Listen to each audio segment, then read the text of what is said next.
Hey, it's Jack Davidson from Remax Crosstown. We've all heard the expression up in smoke. Well, I'm calling this video blog down in smoke. And by down, I'm really referring to the direction of your home's value due to the damaging effects of cigarette smoke. Now, if you're already feeling a little uneasy or defensive about this, let me just share a few thoughts with you without getting too preachy here. Studies have shown time and time again that smoking in the home, or even if you're a landlord, allowing your tenants to smoke can and does significantly ruin a property's true value in the opinion of real estate professionals. Pfizer Canada, a Canadian leader in biopharmaceuticals, recently surveyed Ontario realtors, which concluded that 87% of Ontario real estate agents and brokers surveyed said smoking in the home not only lowers resale value, but nearly 90% said smoked-in homes are clearly harder to sell, citing that values might diminish up to 20%. Well, the translation is an $80,000 drop on a $400,000 home. Now, this tough talk might seem a bit extreme, especially if you happen to be a smoker, but evidence shows that buyers are either less likely or unwilling to buy a home where people have actually smoked in the house. Interestingly enough, the number one reason given is not health concerns at all, but rather the foul smell. Health concerns actually came in at number 2.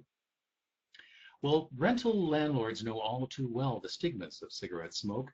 Unless a new renter of a unit is a smoker too, re-renting it after a smoker has been present can really pose a challenge. Often a new tenant will request the unit be detoxified before occupancy, and that's when the costs really begin to mound up for things like repainting or steam cleaning carpets, deodorizing all the surfaces, replacing items that might be, marred by cigarette burns, cleaning ductwork and ceiling fans, generally anywhere that tar and nicotine accumulate. Now, if that's as if that's not enough, further costs can also be incurred by the landlord for things like the loss of insurance deductions for being smoke-free, and in some cases, even rental abatements have been awarded by the landlord and tenant board to the tenant who has health concerns.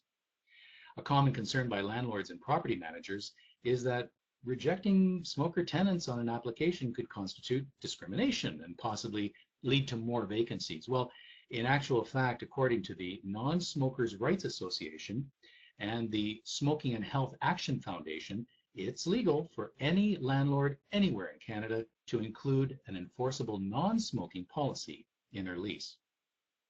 The Council of Canadian Fire Marshals and Fire Commissioners report that smoking materials remain the #1 ignition source in fatal residential fires today. I often have clients who vehemently deny that their place could ever smell of cigarette smoke since they only smoke in the garage. Well, I can honestly say that smoking anywhere in the home, even in the garage, is pretty much the kiss of death when it comes to selling, regardless of how many air fresheners or plug-ins you might have. Cigarette smoke is just no longer something that buyers are prepared to accept. And in the end, it could cost you a whole lot more than you really bargained for. If you'd like some more information on how to rid your home of cigarette smoke and get it ready to sell, feel free to contact me anytime at Remax Crosstown or on my direct line at 705-796-5225. Until next time, thanks for watching. I'm Jack Davidson.